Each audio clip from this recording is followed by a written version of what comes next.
I'm super excited. We bought a bus. I view the decision of picking your vehicle to convert, whether it's a bus or an ambulance or a van, it's kind of like a marriage or a very, very serious relationship, because you're going to be tied to this vehicle and all its problems and all its benefits for the next several years. And you're going to spend several thousands of dollars and hundreds or thousands of hours of your time and your partner's time converting it and making it into a home. So what you choose is vitally important. So I thought I would share with you how I ended up with the flying pig and how I went from an ambulance to a bus, and maybe you can avoid some of the pitfalls and problems that I had. Maybe I can save you some time and some money. When I purchased my ambulance for my first conversion, I was single and I was living alone, and the ambulance was a good size for me. But I went on my emotions. I purchased the first thing that was available, the first ambulance that was available, and it was a fair deal. It was about $3,000, and I bought it secondhand from a person on Facebook Marketplace. But it was old, and the motor was tired, and it was rusty, and it had problems. And overall, I should have saved more money and spent more time trying to find a vehicle that was more powerful, because truth be told, for over-the-road travel, the ambulance would get you there, but it would only do about 35 to 40 up a hill. It was very, very powerless, gutless, and slow. So when we started searching for a bus, we knew we wanted more space, but we knew we wanted a powerful engine, because when you load one of these down with all your belongings, possessions, and water, and batteries, and solar, they become quite heavy. And if your motor is small, for instance like a 5.9 Cummins, that's 5.9 liters, the bus won't go very fast. And so trying to drive cross country to enjoy the mountains of the west or the beaches of the south, it can make a journey very difficult and stressful when you can only do at the most 50, 52 miles an hour. So we prioritized speed, power, and size. Let's talk about size. That's really a personal preference. When I built the ambulance, I was single, and the ambulance was 98 square feet, and I managed to shoehorn a full-size bathroom, a kitchen, a shower, a bed, a table, and a place to store my clothes, and it was enough for me, and I lived kind of compromise-free in it. But now that I'm married and I have two wonderful dogs that are about 100 pounds apiece, that space will not work for us. My wife mentioned that she considered trying the whole mobile lifestyle, and so I said, I'd like to revisit that idea as well, and the idea for the flying pig was formed. We knew we wanted to potentially make this our home, so in my opinion 40 feet was what was going to do it. That's a big vehicle, but it gives us enough room to truly live, enough room for solar, water, battery, appliances, room for the boys, room for us to have a social setting, and a private space for sleeping. Now, we want to boondock and visit public lands and go out west and drive down some of these fire roads. And while a 40-foot bus really isn't the best for that, it's a compromise. So if you decide you want a smaller bus, go for it. That's fantastic. Those short buses are a lot of fun. So don't let anybody tell you what size bus you need to buy. But there's three main engine configurations or engine setups that you really need to know more about, and because I see a lot of people making this mistake and sort of suffering for it later. So let's talk about that. The standard school bus is what they call a dog nose bus. It's your normal school bus. It's got a hood up front, or like the nose of a dog, and then it's got the bus part in the back. And those are fantastic buses. I'm not a huge fan of that style of bus, but there's nothing wrong with them. Nothing wrong with them. In fact, they're very easy to work on the motor, because you can tip that whole dog nose up and get to the motor, and that's key. They offer great ground clearance, so if you really want to get off road and go, explore some stuff, you can put some like logging tires that have an aggressive tread and go on some of these unpaved kind of rough roads and really explore. That's pretty cool. They're a good bus. You have to be careful because some of the older buses back in the 90s have a 4-speed transmission. Now there's several different models, the AT545 and I think the AT645. They're all Allison automatic transmissions. But if you buy a bus with a 4-speed transmission, more than likely that bus is going to be very slow, meaning that it's going to be great around town, but when you hit the highways and the interstate, you're not going to be doing much more than 55, and it's going to be very costly in fuel because your motor is going to be right up on the limit of what it can do. So make sure you learn about what engines and transmissions your bus has and what you're looking for. The next sort of style of bus is the flat nose bus. I like the look of a flat nose bus. I think it gives you the most interior space for your dollar, and I kind of like the fact that I just like how they're set up. It's all personal choice. You choose what you want. But there's two sort of main flavors of flat nose bus. There's the rear engine or pusher style, meaning the motor's in the back and it's pushing you forward. And there's the front engine where the motor is really right beside the driver. I do not care for the front engine flat nose buses for many reasons. One, there's terrible motor access. If you need to service or check the fluids or change an oil filter or just do any work, there's this cover over the engine, and it's called a dog house. It looks kind of like a little igloo or a dog house, and that has to come out. And now if you have built your living space around this diesel motor or gasoline, but they're usually primary diesel, it's now in your living space. It's right there, and all the smells of the diesel fumes, and it's all right in your living space. And it's very hard to get down around the engine to service it, to take parts off. I am not a fan. Plus, they're noisy because the motor is honestly like right by your leg. And they can be hot. So if you can imagine this hot engine, I keep saying engine motor, I'm sorry. This hot engine is right next to your leg. And if you don't insulate that doghouse really well with like a reflective style of insulation, it will start cooking your leg over long road trips because it's going to radiate all this heat out, and it has nowhere to go but into the cab and next to your leg. And my ambulance was a Ford Econoline E350, kind of a flat nose van or a short nose van, so it had a doghouse, and the motor was right by my leg. And I drove 1,000 miles to Florida once to visit my mom, and it cooked me like a baked potato. I didn't have air conditioning in it, and most buses don't have air conditioning in them. And that heat off the motor, it was summertime, it just cooked me. And I vowed to myself I'd never have another doghouse configuration. So I'm not a fan of them. The benefits of a doghouse, of a short nose doghouse style bus, is they have a very short wheelbase, meaning that they turn really tightly. So if you're going to do a lot of city driving, maybe, get yourself a short bus with an internal dog nose type doghouse type setup, and you can really turn tightly.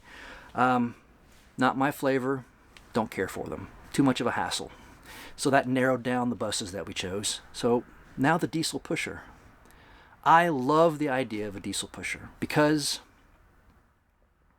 they tend to ride really smoothly compared to their other brethren.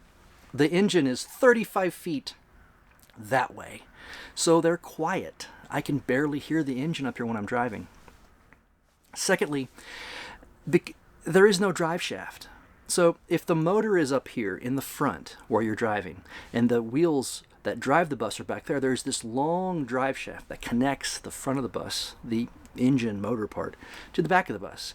Therefore, you can't have underbelly storage because that drive shaft cuts that underbelly storage. So you can't have big underbelly bays. Like on this bus, we have two massive, bigger than I thought, underbelly storage compartments because our motor and transmission are in the back. And the secondly, serviceability.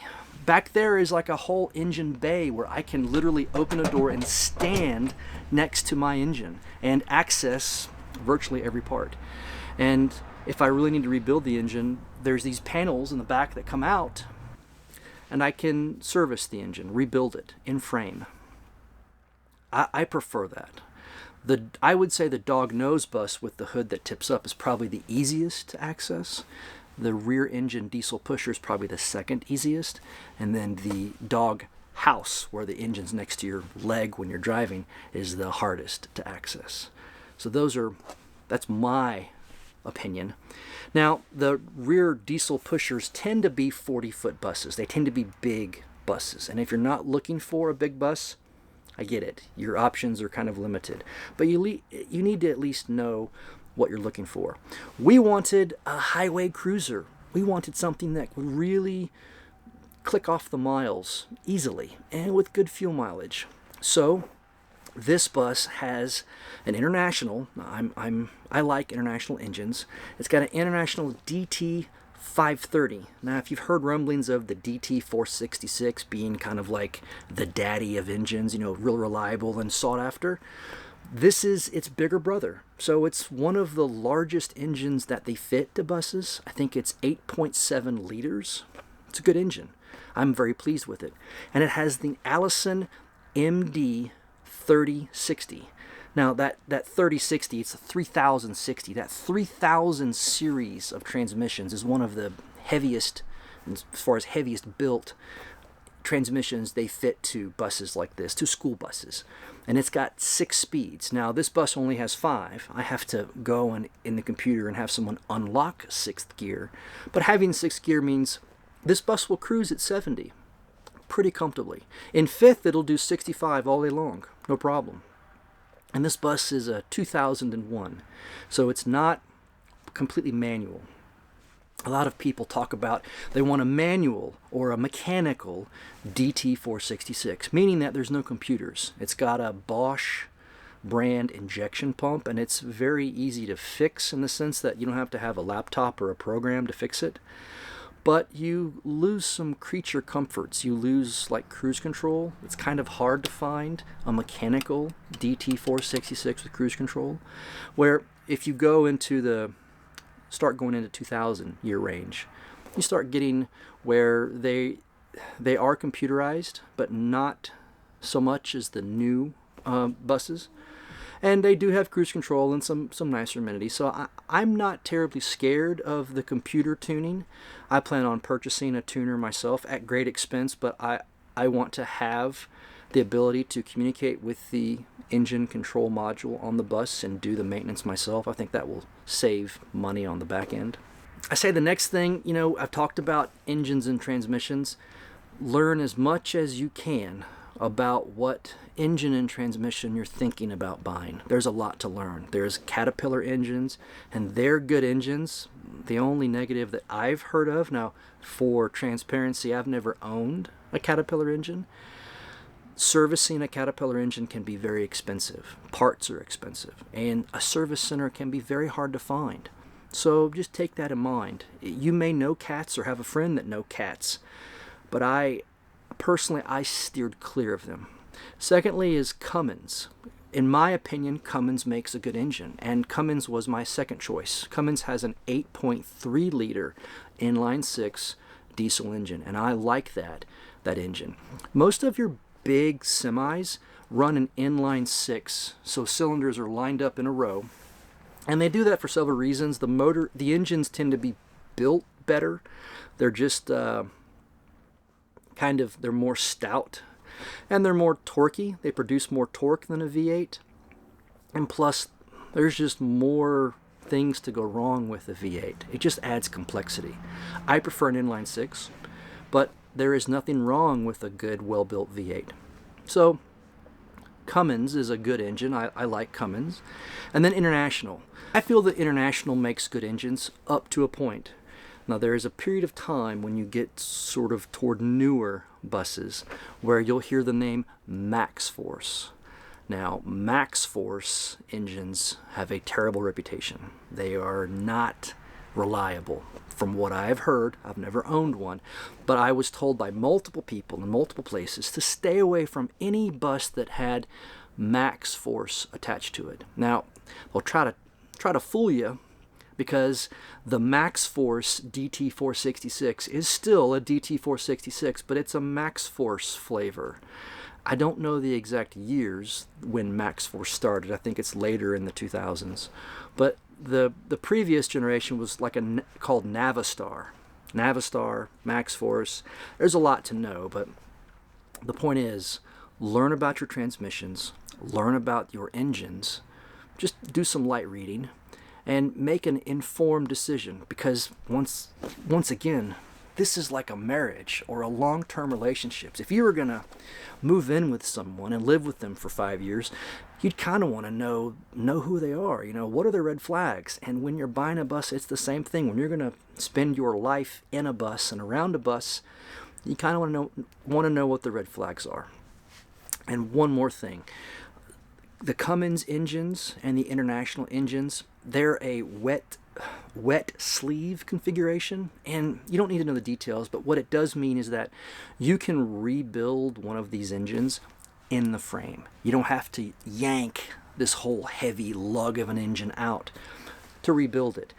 That's a really nice feature, because it saves you money on a rebuild. I personally like that. Transmissions. Most of your modern school buses, and I say modern is like, let's say 1990 and newer, they're going to have Allison automatic transmissions, and they're great transmissions. There's the 500 series, there's the 600 series, I believe there's a 1000 series, a 2000 series, and a 3000 series. And as you go further up in these series, the transmissions get more robust, stronger, and they usually have more speeds, more gears, which means you're able to go faster, cheaper, with better fuel mileage. So the 500 series, be very wary of that. They tend to overheat, especially when you load a bus down. So the AT545 is one of them. You have to put a transmission cooler on it to keep it cool, and you have to watch those temperatures. There's the AT600, the 600 series. They're a little better.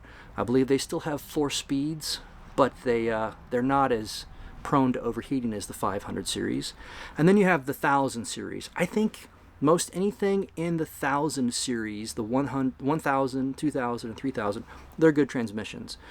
On a bus this big, 40-foot, big diesel pusher, it's going to have a 3000 series. MD 3060 is what you're looking for. So you've spent the last 3, 4, 5 months, however long it takes, and you've learned about bus transmissions and bus engines and bus sizes, and you think you have an idea of what you want, and you sort of narrowed it down to your unicorn, your ideal bus, your flying pig. So now where do you find it? Well, there's a lot of ways you can go about it. I know for a fact that there's a place called Wolf Creek Buses. I think they're in Oregon. His name is Kurt. He's a good guy. I've dealt with him before. I didn't buy this bus from him, but he's been very genuine and honest with me. So Wolf Creek Buses, if you want to buy a bus from a dealer like him, I recommend it. Their prices are going to be fair but high, but the service they provide you is that they go through the bus and they usually will correct what's wrong with it, or they'll tell you what's wrong with it, so you know you're kind of getting a solid bus from the word go. Now, to give you an example, for my bus, a bus this big, 40-foot diesel pusher, the price was $8,500 from Kurt, roughly $8,500. There's another bus dealer called AAA Buses. I've spoke with them on the phone. I've never dealt with them, but they have pretty decent reviews. They're also in Arizona, so they have a lot of rust-free buses, and that's something I forgot to touch on. Do not buy a bus with rust. You're going to have enough on your hands already doing the conversion, working with the engine and transmission to deal with rust. It's kind of like cancer. You can't get rid of it. Once it starts, it's never going to go away. You can put it into remission, but it's going to always come back long term. So you can find a good deal on a bus with rust, but just don't do it. Just don't. So AAA buses. I bought my bus in California. They don't salt the streets out there, and that's kind of why I made the 1,700-mile trek out there and back to buy my bus. But I've heard AAA buses are good, and then so there's dealers like that.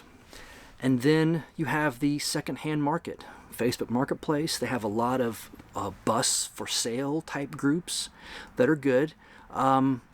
My style of bus, to give you an idea, was about $4,500 to $6,500 on Facebook Marketplace, and you don't know what you're going to get. You obviously have to be pretty savvy and do your own inspection, or hire a mechanic, do an inspection for you. But there are deals to be had. You got to be patient. And lastly, if you are mechanically inclined or really brave, or both, you could do a government auction. And that is where I found the flying pig. I got lucky. So I went through govdeals.com, and there's also one called Purple Wave Auctions. There's a lot of auctions, but GovDeals specifically seemed to be the easiest to navigate. I registered for an account, and I had to give them some information to prove who I was, driver's license, so forth and so on. And then I started watching the auctions to sort of get an idea of what buses were going for. And then magically, Tulare, California was replacing their whole fleet of buses, and they had a big group of buses up for auction. And I told the wife, I said, there's a bus in here that I'm very interested in. It sort of checked most of my boxes, it was almost perfect. I said, ooh, we have to try. So we had a budget in mind. We wanted to spend no more than $4,500. That was kind of our sweet spot. And so we sat down one day and we watched the bus. It's an auction like eBay, so we watched it start bidding and bidding and bidding. And so I hopped in at about, 2,000 and started bidding excitedly. And we happened to win it at $2,550. So we got super lucky. Now, granted, the bus was sight unseen. I had asked some questions of the bus mechanic who maintained the bus. Now, there's some things you need to know about buying direct from a school district. There's some benefits. One, if the bus has been recently in service, the DOT has a lot of very strict mandates for a bus. They have to be in good working order to haul children. Now, if the bus has been out of service for several years, you may have some problems. But if the bus has recently been in service, and this bus was in service as recent as a year ago, a lot of the problems will have been dealt with. Plus, if you ask nicely, the school district may provide you with all of the service records. And the Tulare School District bent over backwards to help me. They gave me 36 pages of service history. And having that service history is worth its weight in gold. I honestly wish I could have filmed the trip back, but to be honest, trying to learn how to drive this vehicle back 1,700 miles and manage the trip in 3 days and run cameras and do it safely and get rest, it was honestly, my plate was so full, I couldn't film the trip safely. I was doing it by myself. So yeah, that's that. I would recommend GovDeals. I would. Now, you have to be very careful. You have to be educated so you can make an informed decision, and you have to ask the right questions. But if you ask the right questions, you can get a good deal on a bus. I had sort of priced an engine rebuild in my equation. So if I bought this bus for $2,500 and I went out there and picked it up and drove it back and had a problem, I knew an engine rebuild was going to be several $1,000s, but I'd already said if that happens, it's still a good bus.